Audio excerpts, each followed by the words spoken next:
एकजुटीने पेटल रान तुफान आलया काळ्या भुईच्या. जसं जिजाऊंच्या पोटी शिवराय जन्माला आले आणि म्हणून स्वराज्याची निर्मिती झाली, तसं या जगाला, या मुलांना जर दिशा दाखवायचं काम जर कोणी करू शकत असेल तर त्या फक्त या आया माऊल्या करू शकतात.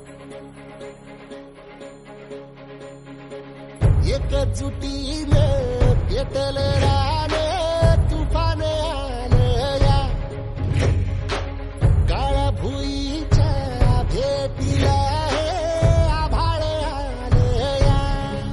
भेगाण माय मातीच्या ह्या डोळ्यात जागली या आस घेऊन हात हातामंदी घेतला लेकरांनी ध्यास. लई दिसानी भारल्या वाणी शिवार झालं